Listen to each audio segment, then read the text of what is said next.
For somebody who is ambitious, for somebody who is growth oriented, how do you stay happy in the moment while you are working toward the part of never being satisfied, of like, I'm going to continue to grow? But there's joy to be found in that, just like what you said. How do I learn to exercise that you are living in a moment that is really cool awareness, Because so often I think, and you'll probably in a couple of years look back on this and you'll be like, oh my God, that was magic. That was absolute magic. Welcome to Femme Forte, a podcast where we celebrate women in music and performing arts. I'm your host, Amanda DeVries.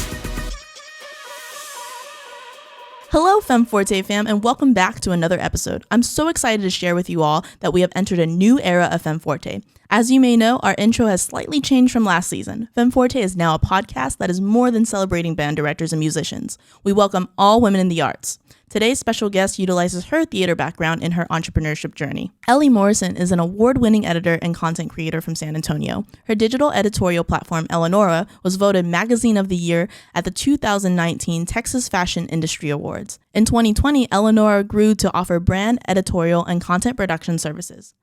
With a portfolio of creative projects between San Antonio and Los Angeles and clients that have ranged from small businesses and nonprofit organizations to corporations, publications, productions, celebrity-founded companies, and more. Ellie currently helps marketing executives elevate their storytelling platforms through strategic creative direction and editorial content production. Beyond ELEANORA, Ellie remains a content and community creator on her own platforms, engaging and entertaining audiences as a writer, producer, podcast host, and speaker. We talk about utilizing our passion for the arts in non-traditional ways and the journey of growth. This episode is truly for everyone. I could not be more excited to share this special episode with you. Hope you all enjoy. Yep. Literally, do you also do this where I have to double check? I had a guest one time and I swear to you, I forgot to hit record. It was pretty bad. Well, luckily, I noticed it only 10 minutes into the conversation, and they were totally cool with it. They're like, hey, it's okay, because I was also fairly new at it. It's the most terrifying thing ever. Yeah. I was doing, I did a series of Instagram lives during the pandemic. Yeah. And you can't not record on that. You have to be recording, and my entire interview was is everything recording? Is everything fine? It's just, I have a really hard time being on the camera. Mm-hmm. Don't have any nerves. Doing anything technical makes me beyond nervous. Anything behind the scenes, anything with equipment, I just don't have a natural knack for that. I remember when I was an intern on the local TV show in San Antonio when I was in college. Yeah. My first job was to run the teleprompter for the anchor. Mm-hmm. I was shaking, absolutely just shaking. And if they had told me, hey, can you pop on camera, live television to the whole city, I would have been fine, easy. Running the teleprompter, I was so nervous that I couldn't even handle it, because her performance, quote unquote, was relying on my lack of knowledge of how to turn this knob. It was so scary. Anyway, I admire what you're doing. Oh, thank you. And it's so funny. It's so funny you say that, because I'm the complete opposite. I've spent so much time behind the camera and doing all the technical stuff. So a lot of time when it's just second nature to me, where I set something up and even this slider right here, I've only set it up a couple of times, but I'm pretty I'm pretty attuned to setting up new equipment and knowing how the basics of most things work. But it has taken me a long time, especially for this podcast. I think if I take the cameras away, I think I'd be somewhat a little bit more comfortable. But I just have not been used to being in front of the camera a lot, and so that is something that I've definitely had to get used to. And luckily, I've done this about almost 20 times now. Yeah.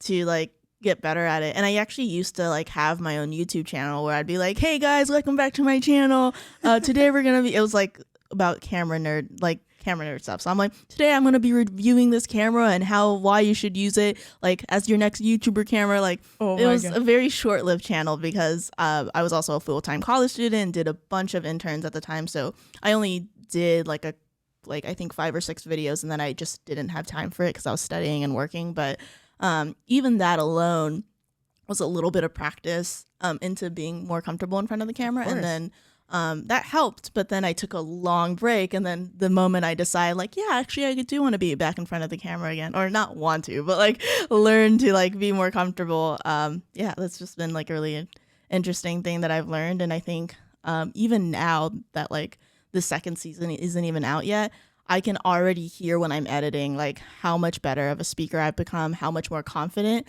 because I think in the first season, I think I did pretty well, but I could definitely tell I was nervous, and how I talk, like, you know, outside of this, or like talk like on the streets or whatever is still very different.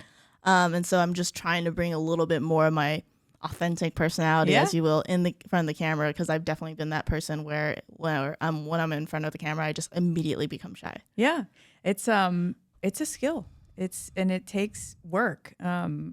But you're doing a great job. And I tend to be the opposite. I had to learn how to stop overdoing on camera, because I grew up in the performing arts and on stage. And so it's natural for me to be very big with my gestures and my energy. And so I find that I've worked over the years to become a little bit more, authentic, but in my normal day-to-day. You know, in that energy, being on camera, because it definitely at first in the early years, like in my early 20s, when I would do anything on camera, I'd be like, you know, my eyebrows have like a life of their own, you know? But yeah, I enjoy it. But I'm super excited to be here. This is a very legitimate operation you have going on. Thank you. Like I said, a lot of hard work has been put into this, and it definitely has evolved like since February of this year. And I'm so excited that now that this first season has officially been out, like I was so scared as to how people were going to react. I was like, I don't know if people are going to like it. I don't know. You know, this is like my idea. And I was like, I'm the face of it. So that adds a whole nother thing, because not only are you representing your project, but now because you're the face of your project, that's a whole nother element into that. And so the fact that like you even reaching out to me, and when I go to conferences and seeing everybody and people coming up to me to say like, hey, like I listened to your podcast and I think what you're doing is amazing. Like I never even expected that outcome. And it's just been so cool. Not only does something I have put so much love and care into, do people also care about? But it's just like validation, because like this is my baby. This is like everything that I've worked hard for. And so when people also validate that and also see the hard work that I'm putting in and appreciate that, I mean, it's truly amazing. It's cool. I can relate in a different medium, but it's a big emotional undertaking to launch something creative of your own and entrepreneurial of your own.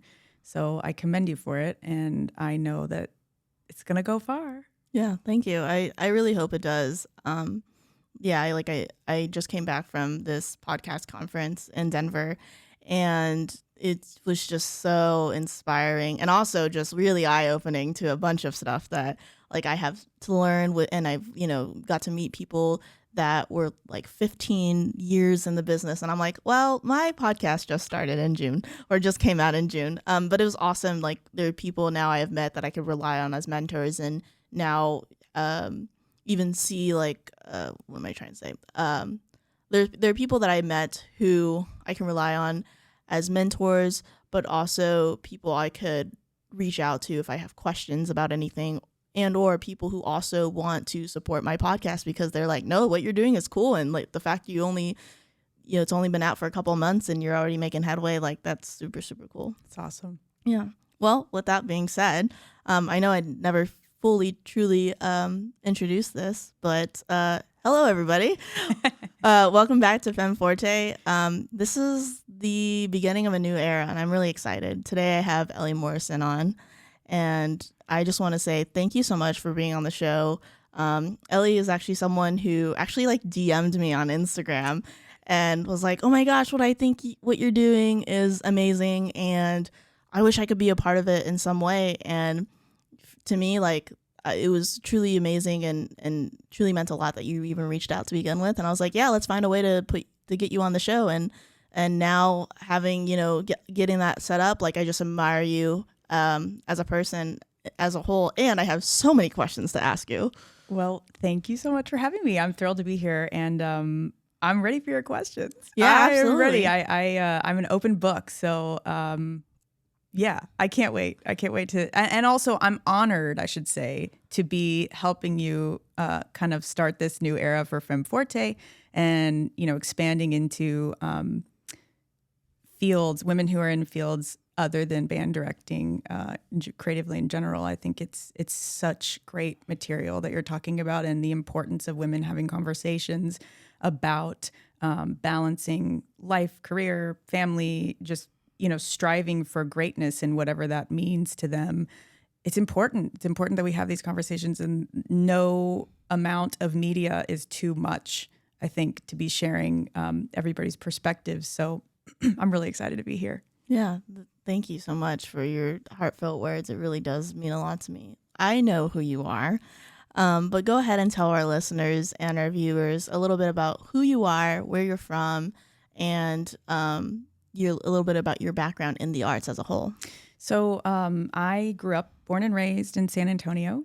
I grew up regrettably not playing an instrument. That's my one big regret. I had, a stint, very brief, on like piano lessons or violin lessons, but really my thing was dance. I was very into dance from a very young age, and theater, and I sang as well. So a very enriched upbringing in the performing arts. And I can't imagine, I would not be the person that I am today at all without that exposure and those experiences. Yeah. I always make a joke, and I don't know if you know this about me, but if it wasn't for band, I would totally be a theater kid. I love that. So I recently went on a trip to New York in June, and it was my first solo trip first time ever in New York, because my dad raised me on musical theater. So I used to go to a private school, and I think it was like a 45-minute drive to school every day. And during the commutes to work, and like when he would pick me up from school, we would listen to musical theater soundtracks all day. And I would go in his like glove compartment, see what CDs he had, and to just like literally play the soundtracks like in order, like nonstop. And then when we were done with one, I was like, okay, on to the next. Oh my God, I love that so much. I literally grew up like just loving musical theater. He got me tickets. I believe the first show I ever saw was The Lion King on tour. Oh, that's epic. And I think when I was a lot younger, this is like the one kind of like regret I have was, I don't think he even knows this to this day, but when I originally saw that he gave me Lion King tickets, I don't think the connection like in my brain matched the two together, but I wasn't all that thrilled when I got tickets, because I was just like, oh, The Lion King, like I've only seen the animated version, and at the time I wasn't a huge fan of like animated movies, animated shows, and so I was like slightly confused. But then when we went to the Majestic Theater in San Antonio and saw it, and then I was just completely taken aback and completely amazed. And that was really the point where I was like, oh my gosh, I love live theater. I want to do this again. And so we saw Wicked on tour and like In the Heights, and it was really, really fun. And so, but all my friends had, told me about trips about them actually seeing a Broadway show like in New York, and it hits different. Right. And so it wasn't until this past June, when I was like, I'm going to do this for myself. I've been saying I've been wanting to go to New York, and a lot of it was like I was waiting on friends to go with people or waiting on family. It just never worked out. I was like, no, I'm just going to go by myself. I'm going to enjoy my time, and I'm going to do this because I've been saying I've been wanting to make a trip for the last couple years. And so I did. It was wonderful. Not only was taking a solo trip wonderful because I didn't have to rely or wait on anybody. It's like I was in charge of what I had to do that day, but also I like bought tickets for every possible like slot that a show was going on. So I flew in Tuesday, I believe did like the Tuesday night, and then I think it was like when the 2 on Wednesday was like a Wednesday matinee, Thursday, and then Wednesday night, Thursday night, Friday night, and then I flew back Saturday morning. And so I like packed them all in, but it was so cool and amazing, and the community there was awesome. And yeah, like the other side of me, yes, I've been doing band and music my whole life, but I really do love like live theater, and specifically musical theater. I go to plays sometimes too, but yeah, that experience was truly amazing, and that's like the second life, I guess, that you could say I have.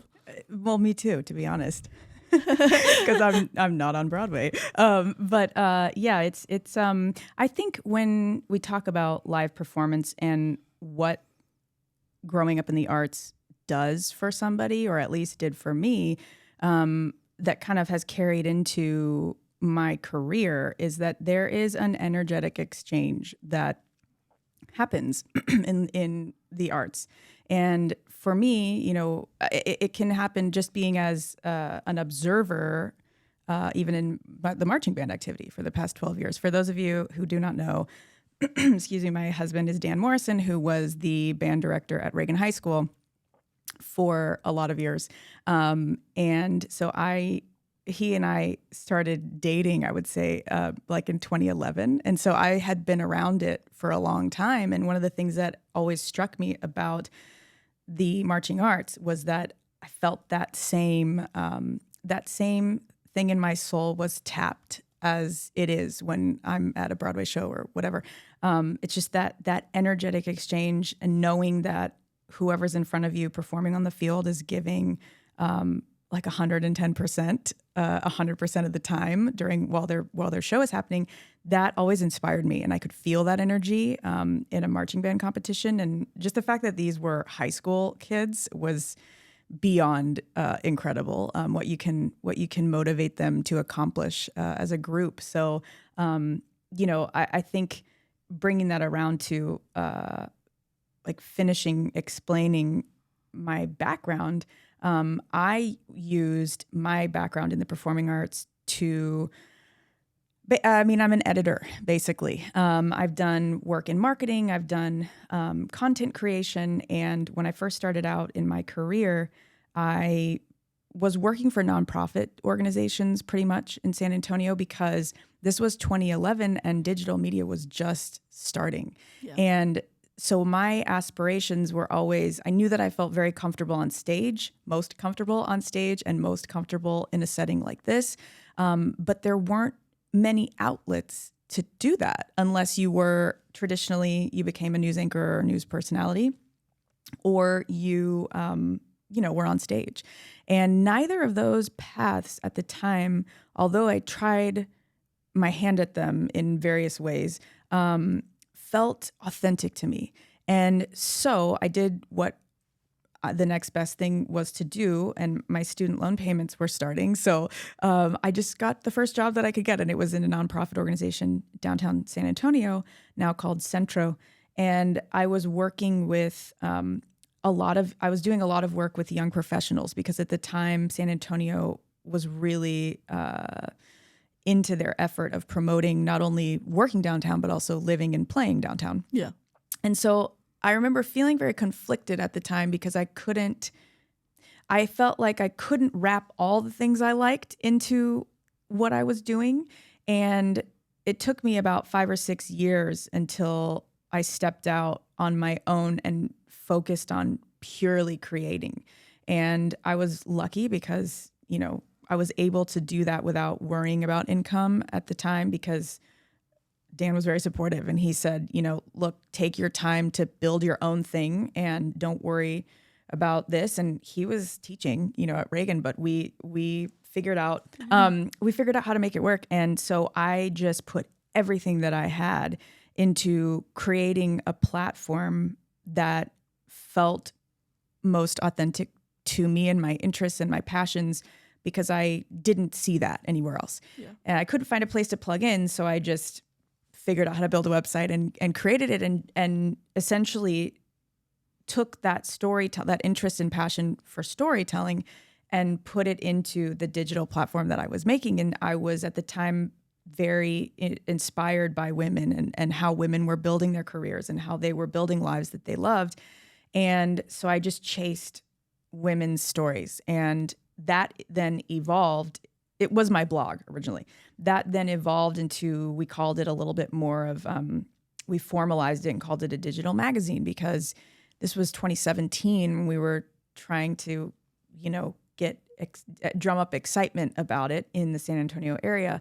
And we felt that I had a partner come on at the time, and we felt that who we were talking to didn't quite understand, like they couldn't quite grasp it's just a content platform, What now it's very different. But back then we had to, kind of give it a formal vehicle to explain that we want to tell stories of women, we want to publish stories of women. And my theatrical background came into play because I was very inspired by women from history who pioneered sort of their own field.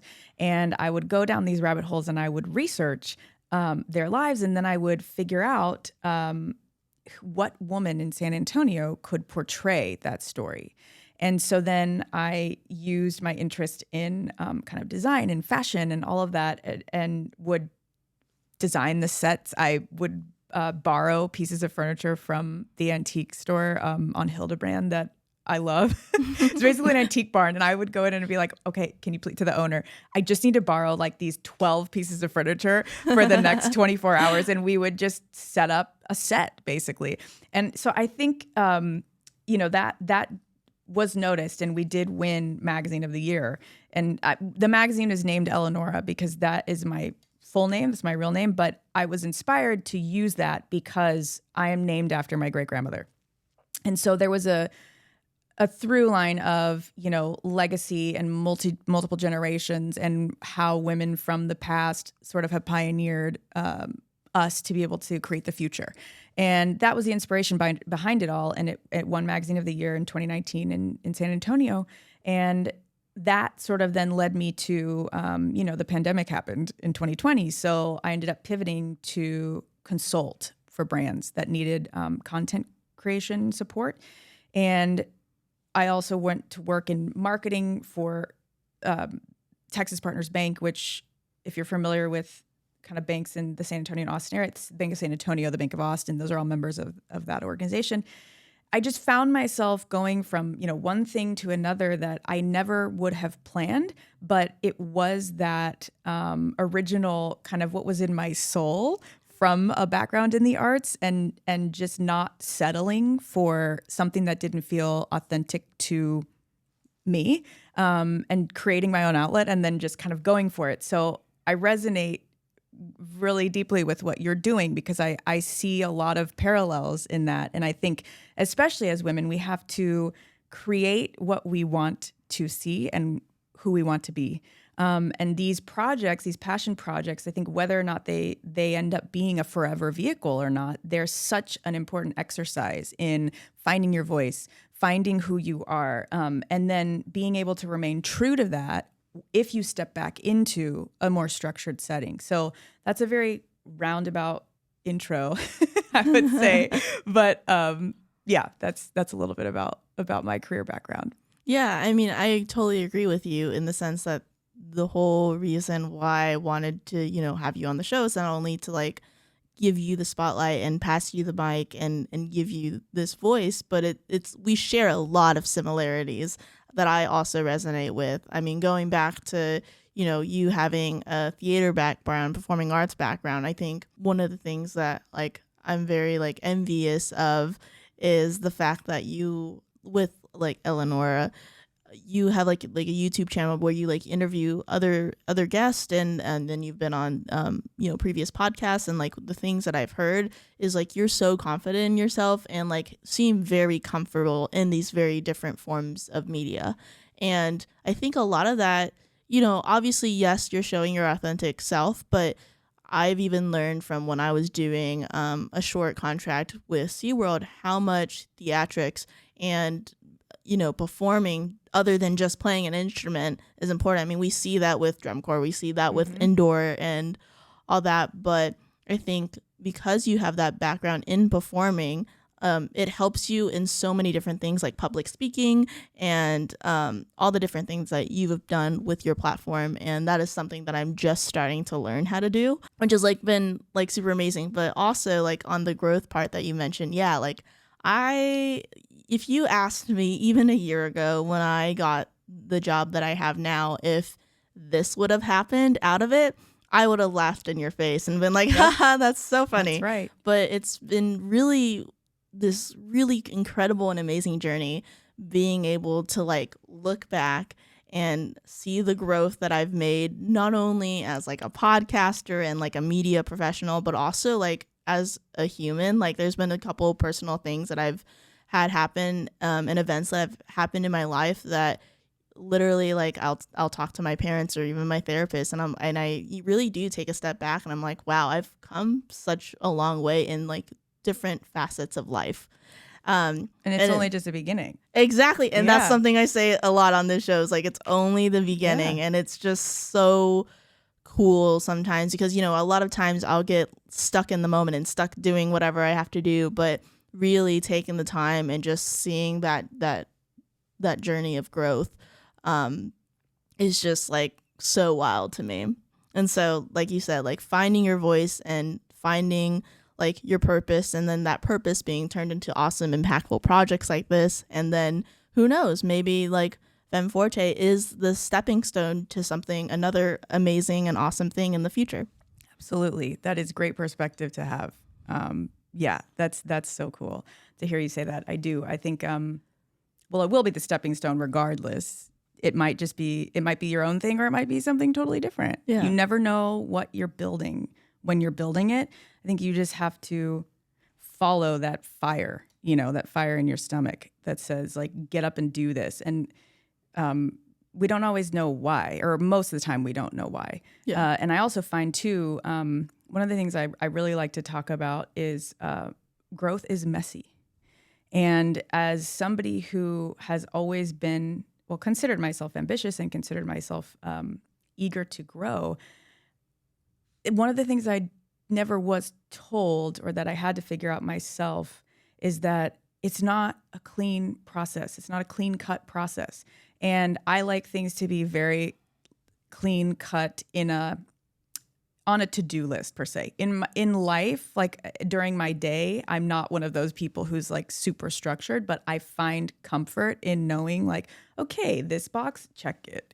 You have accomplished, and I think when growing, there have been throughout these chapters, like you're doing multiple things at once. If you're stretching from one place to the next, you might be working on 2 or 3 projects at the same time. And how do you compartmentalize that? And how do you give yourself permission to outwardly accept this growth? Because I think it doesn't always look packaged. Like while you're going through it, it's not the easiest thing, because if we are so used to, I think especially as women, portraying certain strength and portraying certain calculated moves in our careers and in our lives. And I think obviously this is the age of Instagram, probably didn't help with this, but it's something that I struggle with a lot is like, okay, well, I just took this full-time job with the bank to be on the marketing team, but I also still have my website and I still share this sometimes. And then I'm also working on like helping to produce, film and TV stuff, or I'm helping other people launch their brands. And it feels messy, at the time. Like, how do I portray that as my own personal brand? What do I say? What do I do? And so I think it's like, there's an element of that in the more real conversations that I have with women who, just about this in general, because I'm pretty, I like to bring it up because I think that we don't talk about this enough. And what I find is that a lot of friends of mine or acquaintances have said like, you just seem so fearless. I'm like, no, I have fear. I have fear every day.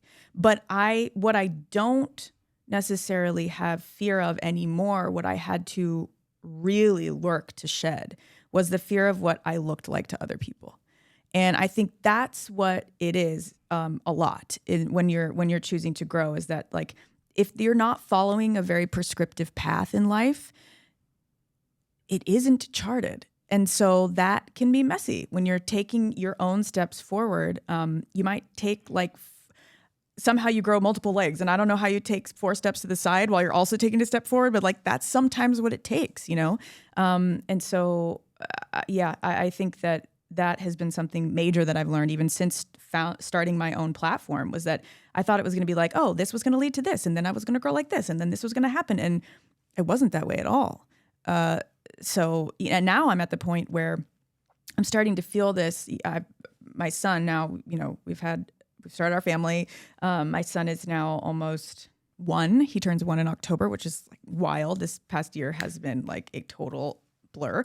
But I'm starting to feel something so different about like my next chapter and what that looks like and what growth feels like and looks like to me in this chapter. I'm working toward figuring out what that looks like and formulating a plan of, how can I utilize the experiences and the skill sets of creating and plug back into a vehicle that already exists, and how can I grow as a leader in that regard? Because I think there is something that when you are an artist or when you're a creative person, there can be an isolating element to the work that you do because like, look at you. I mean, you are grinding away, editing, recording, this is not glamorous. Like this part is fun and glamorous, but a lot of people don't understand what it takes. And when I was doing the magazine, like, I mean, I pulled more all-nighters doing that, writing overnight, and editing than I ever did as a student. I don't think I ever did one all-nighter ever. I was like, I can't stay up late. And then it's amazing when the buck stops with you and it's like, you're like, my name is on this. Like I have to stay up. There is no, and it's such a great thing to go through, to give you strength and to give you perspective and grit. So yeah, you're in the middle of it and just know that when you come out and get a little bit of more of a high level of view, you'd be surprised what you didn't know you were building for your next chapter. And now a word from our sponsors. Femme Forte is sponsored by Beam Music. Are you tired of making copies and printing your music? Beam is the app that will make you actually like distributing music. Organize with collections, create set lists, keep track of time, and share powerful annotations on your sheet music. You know that feeling when you call up a stand tune and everyone frantically looks for the music? Those days are over. Activate live mode to automatically connect everyone in the ensemble to your device. When you select a piece of music, everyone's individual parts for that song are instantly displayed on their personal device, all without the need for internet. Head to udb.live/beam to have your entire music library everywhere. Beam. It's the sheet. Stride TV is now available to download on the App Store. Watch exclusive videos like Femme Forte, Inside Drum Corps, Charity Chase, and so much more. Go to stridetv.com and use code FemmeForte to get 50% off premium features like community chat, live Q&A with me, and behind-the-scenes content. Stride TV is home of the arts, a dedicated media platform for the arts community. Femme Forte is sponsored by Ultimate Drillbook. UDB app modernizes marching band. Spend less time, have more fun, and achieve at a higher level. Just upload your drill from Pyware into the UDB app and everyone in your band gets animations with your show music, precise pathways, synced music, notes, props, and so much more. It's just easier. Head to ultimatedrillbook.com and use code FemmeForte when you order to get 20% off UDB app Pro. So you talked about like the journey of it not always being scripted and it being uncharted. And I totally 100% understand what you meant because I talk about this a little bit on this podcast previously, but I was originally a music major and I actually changed majors into communications and media, technically, formally communications, but pursuing the media path. And that was like a huge, scary risk for me because all I ever knew was music. All I ever wanted to pursue in my life was to be the best, drummer out there, jazz drum set performance major, and I just thought I could tour the world and do all these crazy things. Awesome. But then when I realized that I wanted to take a step back from being a performance major and going to something else, media happened to be like that other like hobby on the side that I knew that I could do really well. And then I found a lot of other avenues through doing PR, through doing, marketing, communications, and a lot of different things I could explore in that side. And so that was one of the scariest decisions I've ever made. But since making that decision, that has been the best decision that I've made in my life. And that I think that like as women, like I think taking risks in general, I think, and I don't know if my research is correct on this, but I generally think overall women are less likely to take risks. And a lot of that comes with so many different factors that play into our lives. But I definitely know that some of those risks that I have taken have been one of the best decisions of my life and has helped me progress in my life further, whether it's from a personal relationship, whether it's from, a career professional standpoint. And yeah, like I just really resonated with what you said there, just in the sense that like when I made that move to pursue media, or even when I made the decision to create this podcast, I was like, I have no idea what I'm doing. I am going to learn on the way and we're going to figure it out. And that also ties into entrepreneurship. Like when I started my own photography, videography business and really decided to file it officially as an LLC, I knew nothing about like how to do enter sales tax or anything of like the actual business side of it and how to keep it a sustainable business. And I'm still learning to this day. I've taken a step back from it, mostly focusing on this podcast and my full-time job. But even to this day, I'm constantly learning like legalities and just like business plan and which have helped me as an individual overall and has been marketable skills to take, to my job or anywhere else I pursue. But it's been such a wild experience how when you take risks or when you think that, plans aren't going to go the way that you want to, like how on the other side, like really is positive. And it's a very scary thing, but like in the end, it all works itself out. Because for me, I am someone, and my parents know this, my family, my closest friends know this, I am someone who always wants to be 10 steps ahead. I am someone who always, even when I was a freshman in college, I was also already looking at my degree plan and already knew the classes that I was going to take up until my senior year. Like I am that person and have always been that person of, if I want to get this accomplished, I know all the steps that I have to do to get it. And I am the 5-year plan girl. Like I'm definitely that through and through. And I've learned that there is a balance where yes, you do need to think a couple steps ahead to be prepared for other things that might come in your way so you're not unprepared. But there definitely is a couple of those times like this podcast where I can just really just sit, live in the moment and really enjoy what's unfolding. And that's one of the biggest life lessons that I've learned. It's really good perspective, and it's important to kind of gain comfort in that space where you're a little bit uncomfortable because you have this sort of tension that lives inside of you from a creative standpoint of like, I want to start something because I want the end result of that thing. But there is a period of time that is uncomfortable where you're learning that thing and you're growing that thing. And I think when I first started blogging, I read this quote by Ira Glass, and I'm probably going to butcher it because it was many years ago that I wrote or, shared it. But it's basically to the effect of you get into what you do as an artist or as a creative person because you have good taste, but it takes you a very long time for your skill set to match your taste. And I would even say like that ekes into very much sort of the rest of my life where I have a major interest in interior design. I have a huge interest in fashion design, all these things that never did I even think about when I was a young person or even entertain the thought of potentially I would take a class on this. That's all wasted on the young. I mean, literally, I didn't figure it out until the past couple of years. And my visions are so different than what is my reality. And I think that is huge when you're growing and just kind of acknowledging that and accepting that. And, especially I am in, well, at least have been kind of in the influencer space, just from the nature of digital content creation.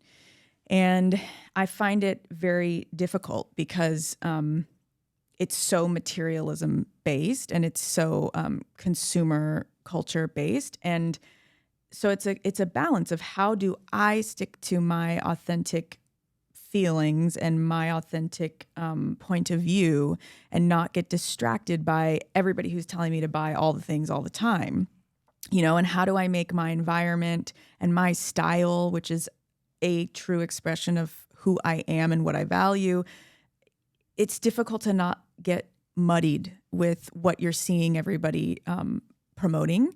So it's just an interesting kind of concept that I think about a lot, and it relates to growth, because it's like, okay, listen, I know that I am, the vision of my life that I have is a certain vision. I'm not going to get there. If I'm building it myself, it's going to be 10, 15, if I'm lucky, years before I achieve that. So this is where the happy, not satisfied conversation really comes into play. Not to plug, but not to plug. You can plug it. This other podcast that, my husband has a podcast, there may or may not be plans for me to join him more often on it. But this is sort of the mindset that we've adopted in our household of like, how, for somebody who is ambitious, for somebody who is growth oriented, how do you stay happy in the moment while you are working toward the part of never being satisfied, of like, I'm going to continue to grow. But there's joy to be found in that, just like what you said. How do I learn to exercise that you are living in a moment that is really cool awareness, because so often I think, and you'll probably in a couple of years look back on this and you'll be like, oh my God, that was magic. That was absolute magic. That time when I was creating, my first season, my second season, when I was just bootstrapping it and doing it on my own, that was very special. And you'll wish that you could time capsule this energy, these feelings, everything's so new, because I wish the same for when I was creating, that the ELEANORA magazine issues for that year. It's kind of a sacred time for your personal growth. And so then, life just gets more complicated as you move on with the years. And so it's good to be able to like try and have mindfulness and awareness of enjoying the moment as much as you can, while knowing and trusting yourself that everything that you are doing is setting you up for the next thing. And it doesn't always have to be the thing that's on the 5-year plan, right? Like keeping yourself open to, well, I thought that I was going to do this, but then I'm doing this, but this felt right in the moment. So am I diverting from this plan? But then ultimately what happens is, now that I have like 12 years behind me of being in the working world, things that you thought were a weird move somehow end up completely being necessary in whatever you are doing, like and it will be the same the next 10 years and the next 10 years and the next 10 years. So it's kind of this journey that just never ends of exploration and finding joy throughout the process of like creating your own corner in the world. That's I think that's kind of the game. It's like, how do you take up your own authentic space and contribute something to society by doing what makes you happy, whether that is in somebody else's organization or your own, So that's kind of where I'm at right now with trying to keep a healthy mindset about where I have been and where I am going. Yeah, I absolutely love what you said, because I am a true believer in that everything happens for a reason. I mean, not know what that reason is in the moment, but I know down the line I'll be like, oh, that's why The universe always has your back, girl. Exactly. And so with that being said, and like you said, being, finding the happiness and living in the moment and taking things day by day. You mentioned that with your son being born and everything, and now that he just turned 1, you mentioned, correct? Almost October. Yeah. How is that? I have so many questions like centered around that. Like, how have you been able to find that in your journey from being a performer to then figuring out, oh, like I could launch ELEANORA, and now like, oh my gosh, all these things that have happened has prepared me to be a mom to Leo. Mm-hmm. Yeah, this is a really interesting, I'm so glad you asked this question. First of all, just calling it out 100%. You use your performance skills as a parent. If you have them, you are banging everything which way. You are giving jazz hands. You are, like the hills are alive. Like you're like playing whatever your child, just, keep them entertained all day. But so aside from using performance skills literally to entertain my child, I think that becoming a parent and being a mother, speaking as a woman, was always an experience that I wanted to have. I was very lucky in that I come from a very matriarchal family. We are Italian, so there's very much of like the matriarch is the family glue. If you've seen, anything that in culture, any media that talks about our culture, it's very much that. And I had the most incredible grandmother, and her mother was amazing, and my mom is amazing, and I have all these aunts, and so I knew that I had that maternal instinct in me. But what I really knew is that I wasn't going to do it until I felt ready. I mean, hopefully, and in my career, I wanted to be at a point in my career where I felt like, okay, I've built enough. Now I can add this compartment to my life. And I think it's been first of all, it's been a very challenging year. I mean, the adjustment that you go through is like driving 100 miles an hour into a brick wall. I mean, the velocity switch is insane. And then, so I feel like and that's not even counting the physical, right? Like all the physical things that you're going through, your body is going through a big thing and a lot of changes. And so that comes with hormonal changes, that comes with brain changes, that comes with, it's a lot. It's a lot to have come at you in 1 year. And like, I'm not even talking about pregnancy. I'm talking about once he was here, Yeah. And I was very lucky to have a pregnancy that did not make me feel ill. And I was just like kind of my best self during my pregnancy. I was like, wow, everything's great. I was very calm. Like my husband will tell you, my family will tell you, like, who are you? I was like the best, happiest, floatiest version of myself during my pregnancy. So then it's just been giving myself grace to acknowledge, like, okay, this is a massive shift, but it's frustrating because if you are somebody who is growth oriented and you have a growth mindset, it can feel at times like, what has happened to my life? Like what has happened to me? I have lost all my momentum, and you are, of course, doing the most important job you've ever done when that is your priority. But it can feel like not a distraction, but it can feel like you've been derailed. And that can be scary. And I think the other thing too, that I am just now coming into awareness about and I'm coming out of, is that my sort of hormonal readjustment didn't start to come back until like, I would say 4.5, 5 months postpartum. Yeah. And so I did not have any of that crazy like drop in mood, whatever, immediately. Yeah. And a lot of women I think experience that. Otherwise at your doctor checkup, they wouldn't be asking you those questions. And so I was like, but I seem fine, and then all of a sudden it started to present itself in interesting ways. And I was like, it was all about my career, and it was all about my identity as mother, I feel, is separate from my identity as me almost. And of course it's all within, and it's a part of me that I wanted, but it is a part of me. And I'm kind of in this season now where I am trying to fight for creating what that all looks like and how I can support all the different areas in my life. As motherhood is just, I love every second of it. It's incredibly rewarding and wonderful, but how do I still sustain myself as a professional, and how do I continue to work toward my goals as, a media maker, an editor, a storyteller?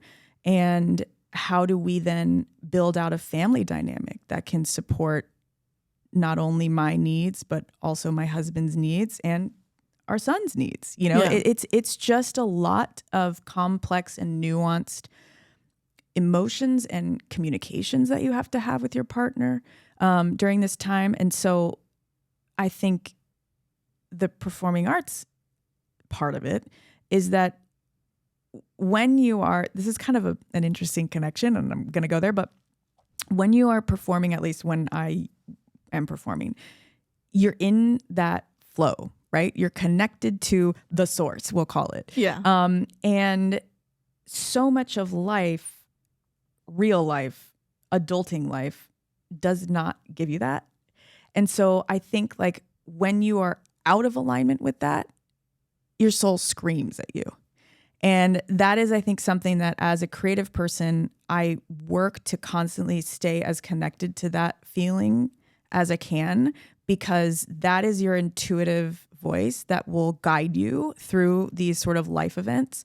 And so throughout kind of adjusting to motherhood, there have been these moments where I've kind of been waking up and one layer and the next layer. It doesn't all happen at the same time, but you kind of have these like these breaths, like you're coming back from like Snow White when she gets kissed by the prince, you know, and you're like, I need to do that, or I need to pursue that, you know, and it's sort of one leads to another, but it's like listening to that voice that you are your own person and you have your own needs. And as somebody who gets energy from creating, you have to listen to that, and you have to let it guide you. And it's not something to be ashamed of. You know, it is like survival. Being able to listen to that voice and execute on what it's telling you to do is, for me, survival.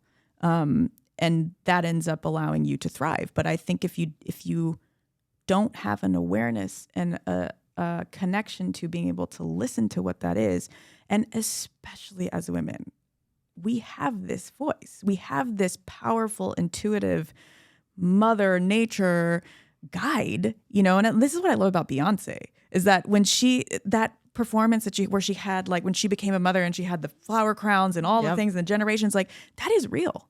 And when you bring life into the world, you're like, oh, wow, Beyonce was right. You know, like you're like, surely it doesn't feel that crazy. It does.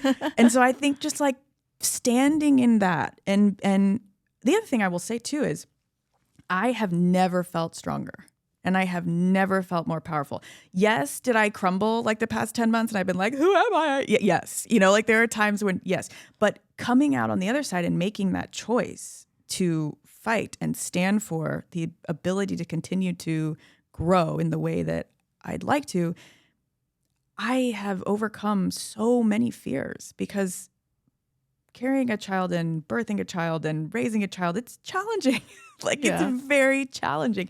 And when you do difficult things in life, you gain confidence, right? Mm-hmm. So like, it's given perspective, just like this for you is a baby, you know, like per se, it's not like a human baby, but it is a huge passion project, and you have brought it into the world. And I remember feeling that, you know, when I was in your shoes, and it's very difficult.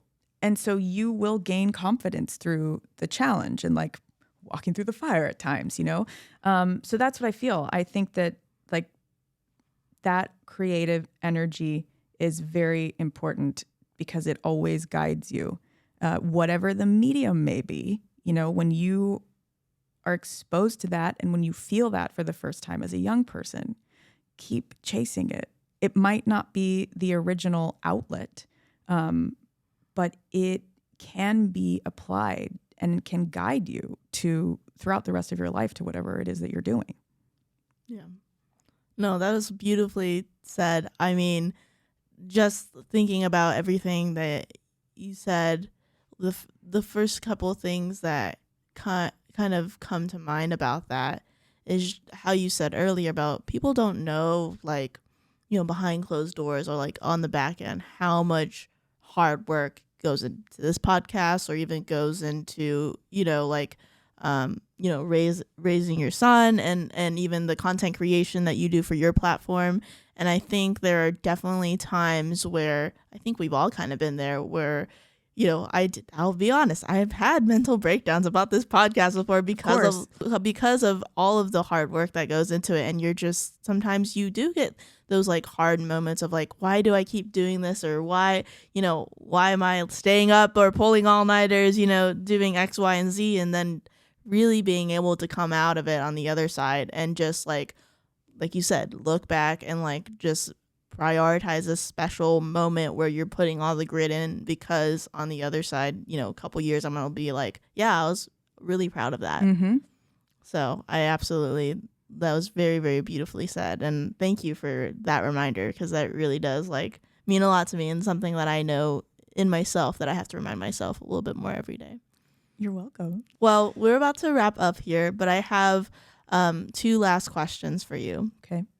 The first one is knowing the knowledge that you have now, what advice would you have given yourself, even as, a performer, or even as you starting ELEANORA for the first time, just overall thinking about your career? You can go into many different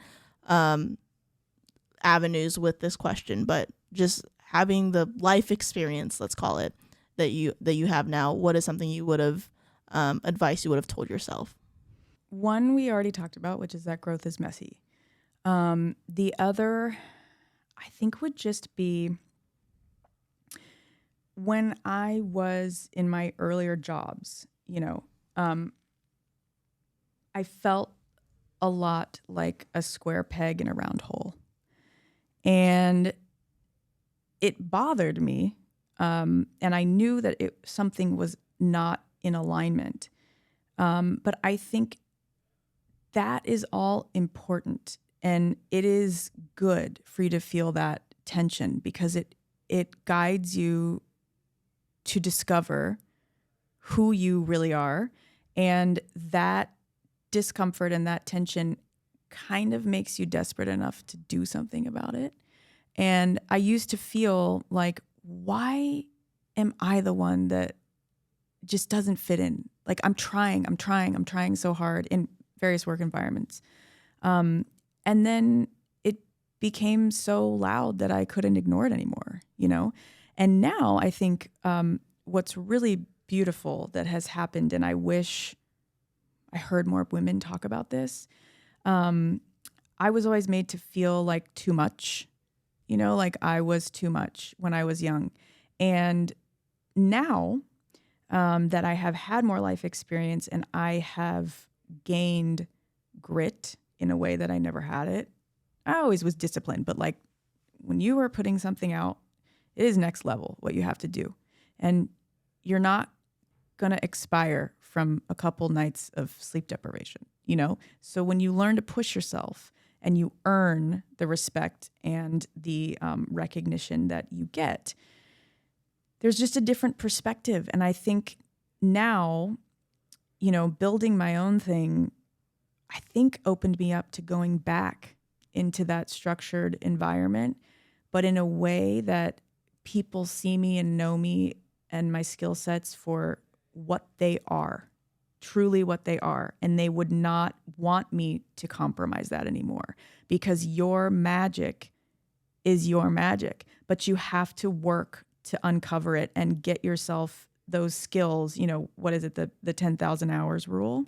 Yeah. You got to put in the 10,000 hours. You can't just like walk into somewhere and be like, I'm a special unicorn, Fine. Everyone thinks that when they're 22, but like I had to really fall from that and then build myself up from absolutely nothing when I was about 26.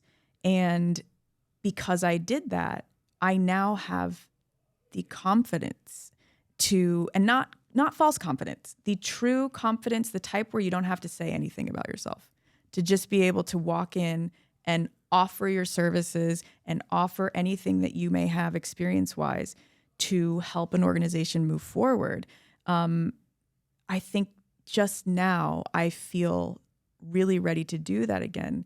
But my office, if I end up in a corporate environment, let's say, my office is going to have mood boards all over the wall. And it's going to have pink chairs, and it's going to have antique lamps, and it's going to have antique art. Just because you are in one environment doesn't mean that you can't bring yourself, your true self, to that environment. In fact, quite the opposite. If you don't bring yourself, your true best self, to that environment, then you're doing a disservice to that organization.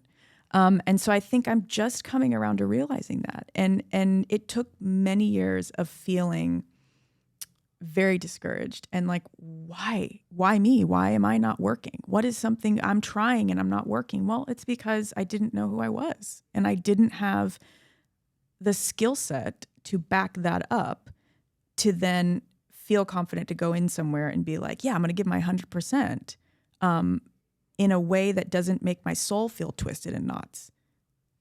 And there's something very powerful about that. When you find an environment or a medium or a project that you just feel, you don't feel tangled, that's pretty amazing. And you have to pay attention to that, because there's so much, like in my beginning of my career, I was just always in knots. I was like, this is not right, but it's all important. You have to live through it all.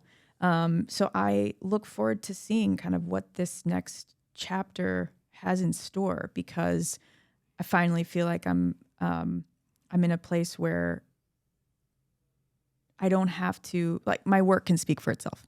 Yeah. If that makes sense.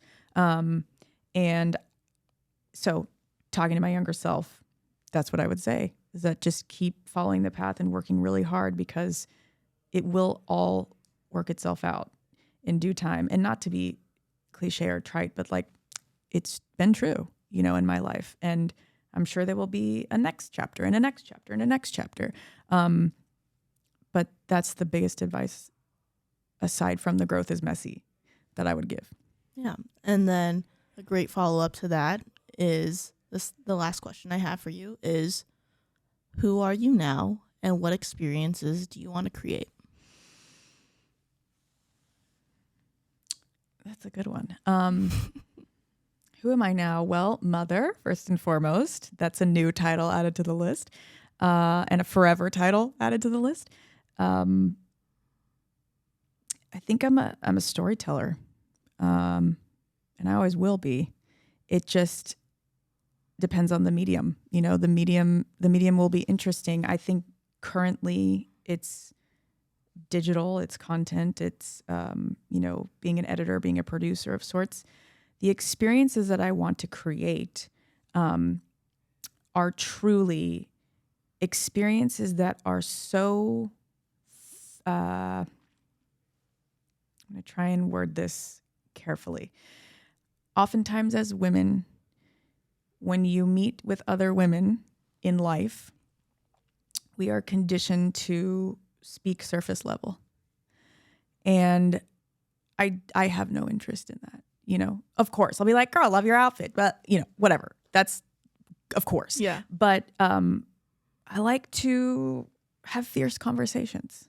And I think especially during the pandemic, I realized that I had been so strayed away. I had shied away from having fierce conversations, because we had that great awakening, in 2020. And I realized that, wow, I didn't understand everybody's perspectives. And so I just chose to kind of be quiet and say nothing for a while. Yeah. Just because I needed to learn. And I think now choosing to come back to San Antonio from LA, because we were in LA for a couple of years, choosing to come back to San Antonio, it's an exciting thing, because you can always build what you want in San Antonio. But I think what I'm wanting now is to create experiences for other women where they feel like all parts of their experience are validated.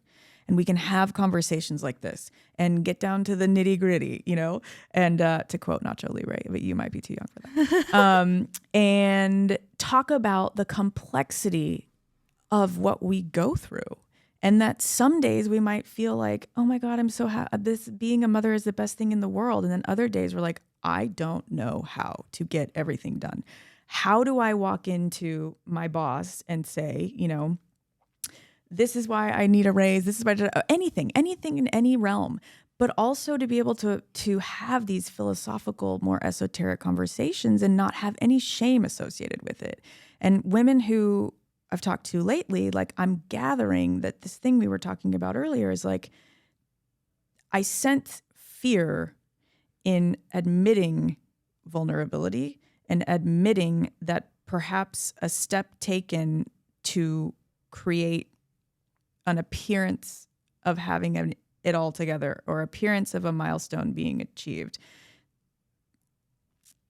that can be very damaging if you are living with an external shell and you haven't achieved those things or strived for those things underneath, because you're not giving yourself permission go through the messiness of that. Absolutely. And I think our tendency now in our culture to be so packaged is detrimental to growth in that way. And if I would love to have more conversations like this one, and to just have really beautiful spaces in San Antonio where like women just show up and, you know, it's not necessarily about drinking wine. It's about like, here's some espresso, let's get into it. You know, like how do we make the city better? How do we make our families better? How do we make ourselves better?